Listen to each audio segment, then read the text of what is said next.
So as always happens with me, I'm trying to do one thing and then I get sidetracked. Honest to God, I'm like 5 links down the chain of sidetrack. I go to try to do one thing and I need to start a machine to use it for a second. Machine gives me grief. I think it's a dead battery. Go get another battery. It ain't that. Geez, maybe it's a starter, or maybe it's a switch. Troubleshoot all that stuff. Pull, add ground wires to it. Then I bypass the solenoid altogether and put the battery straight to the starter lug. It's arcing like crazy, but it's not cranking over. I start thinking, is it hydro-locked? Run all around to find the right socket and the right ratchet so that I can get in there and try to bar the motor over. And it seems to be rolling over. I want to change this battery cable. Instead of grounding on the block, I want to ground to the starter bolt. I just need to drill out this lug. That's how that started. Grab my drill, and the drill chuck is jamming up. And it has been for years. And I finally just said, you know what? Today's the freaking day. I'm getting pissed off. I start taking it apart. Next thing you know, here I am, not working on what I'm supposed to. I'm screwing with this stuck-up drill chuck. And so it's not serviceable. Let me jump right to it. There's some little, see those little scallops right there? Right where my fingernail is. There's one there, one there. This thing is crimped together.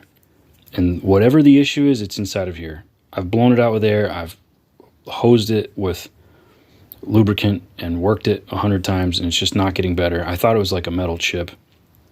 Whatever it is, it's not going to get better. So I have to just buy another chuck. But the way to take the chuck off, you open the jaws all the way up, and in the center of the jaws is this reverse thread P3 Phillips. Don't try a flathead. P3 Phillips. Not a P2, not a P4, P3. And it's when you're looking into the chuck with the tool, you crank like you're going to tighten it to loosen it. It's got a little bit of Loctite. Once that comes out, then you put an Allen wrench, the bigger the better, inside your chuck. Hold the gun between your knees, and it's standard thread. So it's right hand turn it on, left hand turn it off. Put that, chuck the thing real tight on your Allen wrench, hold that between your knees and crank like hell, and that'll pop loose. I took this clutch all apart. It's actually fairly complicated. I had no problems in there, but I cleaned it up and greased it, which was a waste of time. I don't recommend you do that if you've got a real stiff chuck that's hard to work.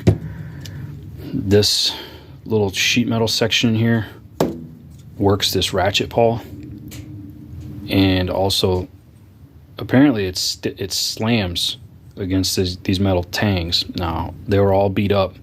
I filed the burrs off a little bit, but you can see that divot in there. So it technically, I guess you'd call it a wear item. And this is, you're not going to see this. This is after me taking the chuck apart, which there's no point in doing it. It's just not serviceable. If you want to do it, you got to take out this little snap ring, and this back cover, you just peel it off. I started with a pocket knife, and then I got a screwdriver in there and lifted it off. It's just kind of pressed on. So, thanks for watching. God bless.